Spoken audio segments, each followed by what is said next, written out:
Hello बच्चों, आज हम क्लास 7th ज्योग्राफी का चैप्टर नंबर 1 एनवायरनमेंट पढ़ेंगे।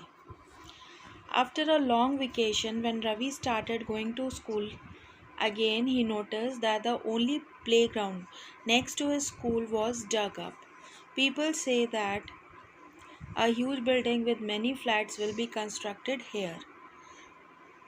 Ravi was almost in tears when he realized that the big playground with its soft grass, marigolds, and butterflies is gone forever. He shared his feelings with his classmate.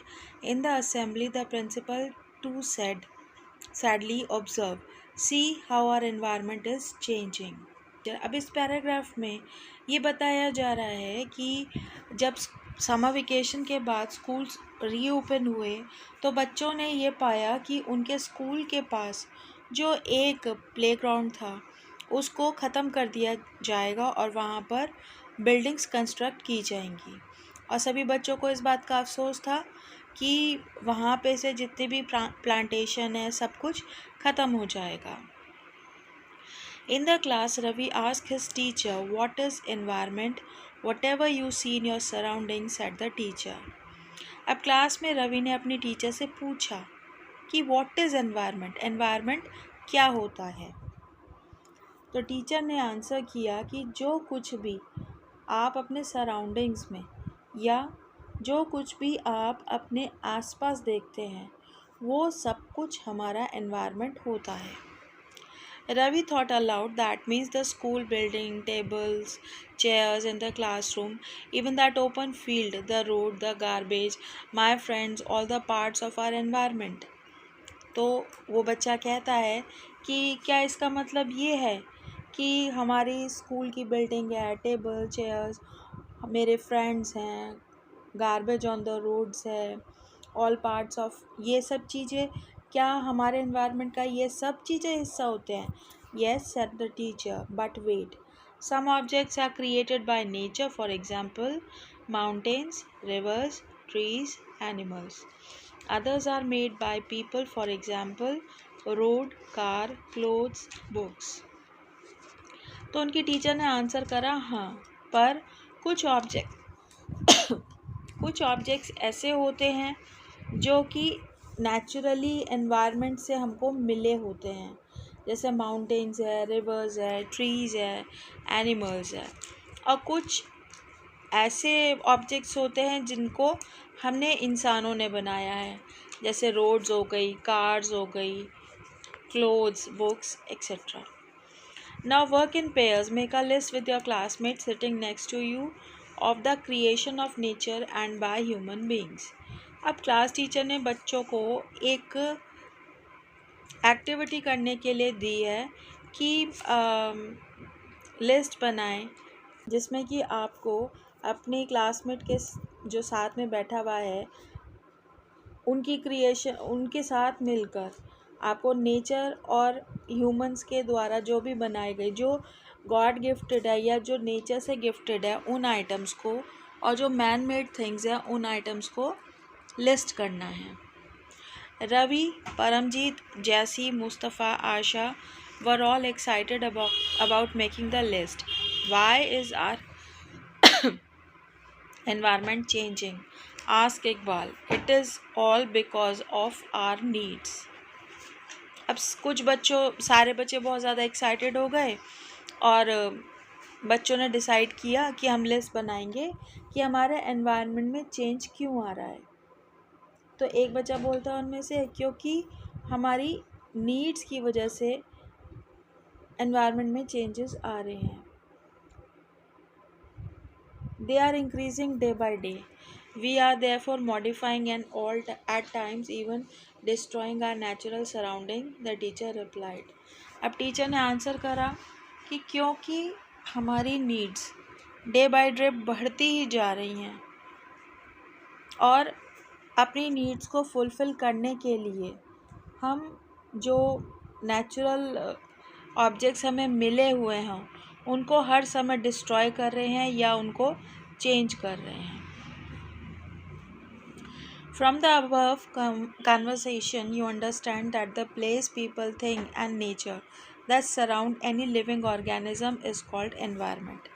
अब ऊपर की इन बातों को सुनकर हमें ये पता चलता है कि एनवायरनमेंट क्या होता है, जिसके अंदर अलग अलग लोग रह रहे हैं, बहुत सी तरह की चीज़ें हैं, लिविंग ऑर्गेनिज्म हैं, नेचुरल ऑब्जेक्ट्स हैं, मैन मेड ऑब्जेक्ट्स हैं। ये सभी चीज़ें मिलकर हमारे एनवायरनमेंट को बनाती हैं। It is a combination of natural and human made phenomena, while the natural environment refers to both biotic and abiotic condition existing on the earth. अब इसके अंदर नेचुरल और मैन मेड दोनों चीज़ें आती हैं। नेचुरल एनवायरनमेंट के अंदर बायोटिक और एबायोटिक दोनों तरह की कंडीशंस आती हैं। अब बायोटिक क्या होते हैं? The world of living organism, for example plants and animals. जो बायोटिक होते हैं उनमें क्या आता है? लिविंग ऑर्गेनिजम्स आते हैं जो कि हमारी अर्थ पे हैं, प्लांट्स और एनिमल्स के रूप में। और एबायोटिक एनवायरनमेंट में द वर्ल्ड क्या होता है? एबायोटिक क्या होता है? The world of non living elements, for example land. मतलब एबायोटिक वो चीज़ें होती हैं जिनमें जान नहीं होती, लिविंग नहीं होती, वो नॉन लिविंग होती हैं, जैसे land. Human environment reveals the activities, creation and interaction among human beings. Human environment में सारी वो एक्टिविटीज़ आती हैं, क्रिएशंस होती हैं जो कि ह्यूमन बींग्स के द्वारा की जाती हैं। Natural environment, land, water, air, plants and animals comprise the natural environment. You are familiar with the meaning of lithosphere, hydrosphere, atmosphere and biosphere from your previous class. Let us learn some more facts about these domains. अब natural environment में क्या क्या आता है? उसमें आता है land, water, air, plants and animal, जो कि हमें गॉड गिफ्टेड है या मदर नेचर ने हमें प्रोवाइड किए हैं। अब नेचुरल एनवायरनमेंट में लिथोस्फीयर आता है, हाइड्रोस्फीयर आता है, एटमॉस्फेयर आता है और बायोस्फीयर आता है। इन सब के बारे में हम डिटेल में आगे के पॉइंट्स में पढ़ेंगे। Lithosphere, lithosphere is a solid crust और the hard top layer of the earth. Lithosphere क्या होता है? जो अर्थ का अपर मोस्ट लेयर होती है, जिसके ऊपर हम चलते हैं, इसको बोलते हैं lithosphere. It is made up of rock and minerals and covered by a thin layer of soil. और वो किससे बनता है? रॉक्स से बनता है, उसमें मिनरल्स होते हैं और बहुत ही एक पतली सी लेयर होती है सॉइल की, मिट्टी की. It is an irregular surface with various landforms such as mountain, plateaus, plains, valleys, etc. Landforms are found over the continents and also on the ocean floor. इसके ऊपर क्या होता है? जो लैंडफॉर्म्स होते हैं वो इर्रेगुलर शेप में होते हैं, मतलब उनकी एक परफेक्ट शेप में नहीं, उनकी एक परफेक्ट शेप नहीं होती. वो किसी भी फॉर्म में हो सकते हैं, चाहे वो माउंटेन हो, चाहे प्लेट्यू हो, चाहे प्लेन है, लैंड, वैली आ गई, ये सारे फॉर्म्स होते हैं. और जो हमारे ओशंस होते हैं या कॉन्टिनेंट्स होते हैं, उनके ऊपर भी लैंड फॉर्म्स होते हैं. Lithosphere is the domain that provides us forest, grassland for grazing, land for agriculture and human settlement. It is also a source of mineral wealth. Lithosphere जो है हमें बहुत सारी मात्रा में फॉरेस्ट है, ग्रासलैंड है, एग्रीकल्चर के लिए लैंड है, या हम इंसानों के रहने के लिए, चलने के लिए हमें एक लैंड प्रोवाइड करता है. और इसमें ही बहुत सारी मिनरल्स पाए जाते हैं. ये पढ़ा हमने अभी लिथोस्फीयर के बारे में. Now the second point is hydrosphere. Hydrosphere means related to water. The domain of water is referred to as hydrosphere. It compares various sources of water and different type of water bodies like rivers, lakes, seas, oceans, etc. It is essential for all living organism. अब hydrosphere में क्या होता है, अलग अलग sources of water होते हैं, different type of water bodies होती हैं. इसमें जो है रिवर्स आती हैं, लेक्स आती हैं, ओशंस आते हैं, और मेन क्या होता है, वाटर होता है, जो कि किसी भी लिविंग ऑर्गेनिज्म के लिए बहुत ही इम्पॉर्टेंट होता है. Now atmosphere. The atmosphere is a thin layer of air that surrounds the earth. Atmosphere में क्या होता है, थिन लेयर ऑफ एयर होती है जो कि हमारी पूरी अर्थ पर होती है, सराउंड करती है. The gravitational force of earth hold the atmosphere around it. और इसी में और the gravitational force of the earth holds the atmosphere around it. और जो ग्रेविटेशनल फोर्स होती है जो हमारी अर्थ पे होती है वो ही एटमॉस्फेयर को होल्ड करती है.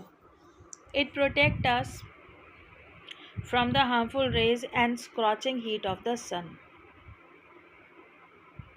और जो हमारा एटमॉस्फेयर होता है ये हमको, जो ग्रेविटेशनल फोर्स होती है, ये जो हमारा एटमॉस्फेयर होता है ये हमको सन की बहुत ज़्यादा जो हीट होती है और जो उसकी हार्मफुल रेज होती हैं उससे हमको ये बचाता है.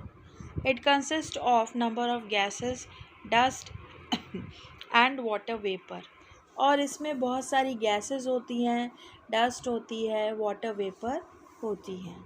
The change in the atmosphere produce change in the weather and climate. और जैसे जैसे हमारे एटमॉस्फेयर में चेंज आता है वैसे ही हमारे वेदर और क्लाइमेट में भी चेंजेस आने लगते हैं. Plant and animal kingdom together make biosphere और द लिविंग वर्ल्ड. अब बायोस्फीयर क्या होता है, प्लांट्स और एनिमल्स दोनों मिलके हमारे बायोस्फीयर को बनाते हैं. बायोस्फीयर को हम लिविंग वर्ल्ड भी बोल सकते हैं. It is a narrow zone of earth. It is a narrow zone of the earth where land, water and air interact with each other to support life. और बायोस्फीयर क्या होता है, बायोस्फीयर में land, water और air एक दूसरे के साथ इंटरैक्ट करते हैं ताकि यहाँ पर लाइफ चलना पॉसिबल हो सके. Now the next point is ecosystem. At an NCC camp, the Ravi's class was attending. Jessie exclaimed, "What a heavy downpour! It reminds me of my home in Kerala. You should come and see how it pours and pours and pours over the lush green fields and coconut plantation." अब यहाँ पे NCC camp के बारे में बता रहे हैं जहाँ पे खूब बारिश हो रही है और बच्चे आपस में बात कर रहे हैं. Hira from Jaisalmer exclaimed, "We get no rains, we see only kikar and sand as far as the eyes can see, but you also find camels," said Ravi. अलग अलग यहाँ पे एक तो फुल प्लांटेशन वाले एरिया की बात हो रही है और एक बात हो रही है डेजर्ट एरिया की. Hira says, "Not just camel, if you visit our desert, you will see snake, lizard and many insects too." Ravi wondered, why do the animals, the vegetation and the way people live vary from place to place? अब यहाँ पे ये बात आती है कि अलग अलग जगह पर प्लांटेशन, वेजिटेशन, एनिमल्स अलग अलग क्यों होते हैं? Are they all related to each other? क्या वो एक दूसरे से रिलेटेड होते हैं? Oh yes, very much so, the teacher replied. Teacher ने कहा कि हाँ, बहुत हद तक. All plants, animals and human being depend on their immediate surrounding. किसी भी जगह के किसी स्पेशल प्लांट, एनिमल या ह्यूमन बीइंग्स जो भी होते हैं वो अपने सराउंडिंग से रिलेटेड होते हैं. Often they are also interdependent on each other. और वो एक दूसरे के ऊपर भी इंटरडिपेंडेंट रहते हैं. This relation between the living organism as well as the relation between the organism and their surrounding form an ecosystem. अब ये जो रिलेशन होता है लिविंग ऑर्गेनिज्म और नॉन लिविंग ऑर्गेनिज्म के बीच में जो रिलेशन होता है यही हमारा इकोसिस्टम फॉर्म करता है. There could be an ecosystem of large rainforest, grassland, desert, mountain, lake, river, ocean, and even a small pond. Do you think the park in which Ravi and his friends played form an ecosystem?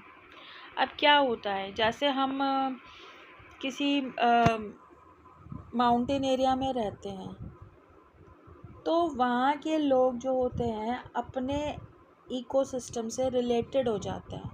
अगर उनको अपना mountain area छोड़कर land area में आना पड़ जाता है तो उनको वहाँ पे एडजस्ट करने में बहुत ज़्यादा टाइम लगता है.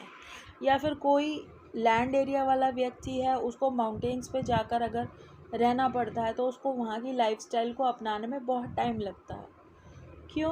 क्योंकि वहाँ की प्लांटेशन, वहाँ के एनिमल्स, वहाँ का फूड, वहाँ का कल्चर सब कुछ डिफरेंट हो जाता है. तो जो व्यक्ति एक एनवायरनमेंट में शुरू से रहता आ रहा है उसकी बॉडी के ऊपर भी उसी तरह से डिफरेंस दिखाई देता है. जैसे जो माउंटेन एरियाज़ में रहने वाले लोग हैं उनका skin colour as compare to a people living in land areas बहुत ज़्यादा लाइट होता है. और जो लैंड एरिया में रहने वाले लोग होते हैं उनका स्किन कलर थोड़ा डार्क होता है. क्यों? क्योंकि माउंटेन्स पे ज़्यादातर टाइम विंटर्स रहती हैं और लैंड एरियाज़ में विंटर्स और समर्स दोनों आती जाती रहती हैं. Human environment. Human being interact with the environment and modify it according to their needs.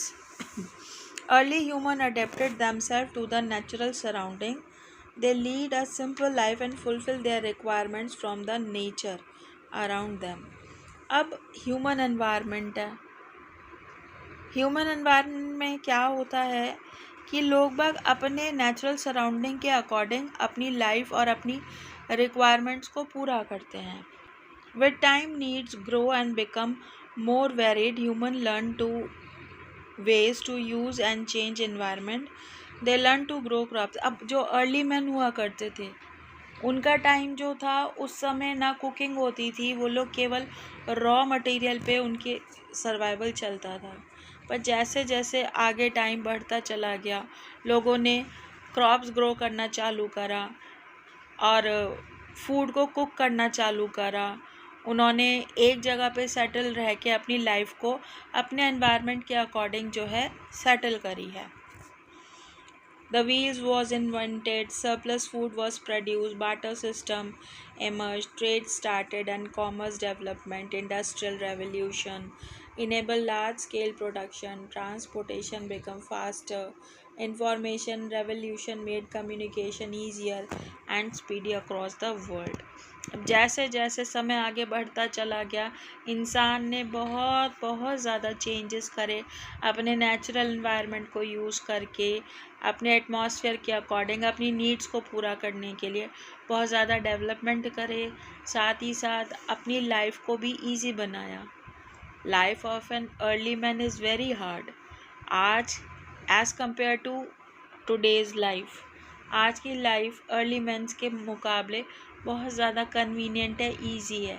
आज हम घर बैठे कुछ भी कर सकते हैं. ये सब डेवलपमेंट धीरे धीरे ह्यूमन ने अपनी कैपेबिलिटीज़ को यूज़ करके अपने लिए प्रोड्यूस किए हैं.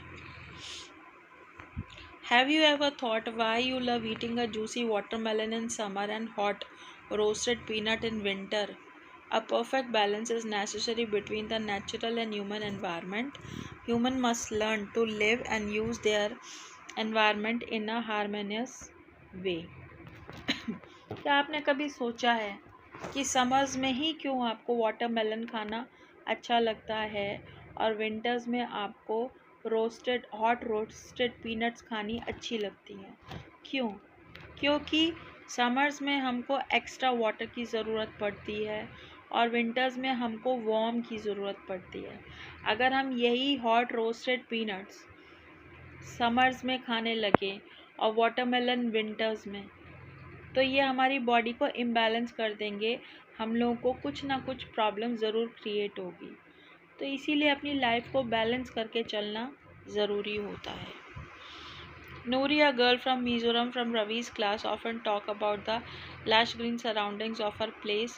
Seeing Ravi is upset at having lost his playground, Noori invited him to visit her homestay during the।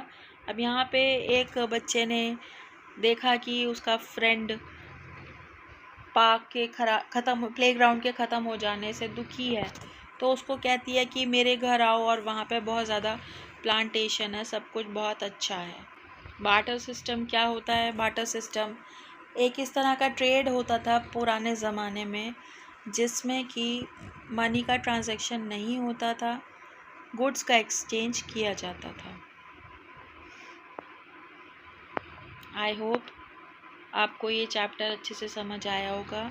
अगर आपको मेरी वीडियो पसंद आए तो प्लीज़ इसे लाइक एंड सब्सक्राइब ज़रूर करें।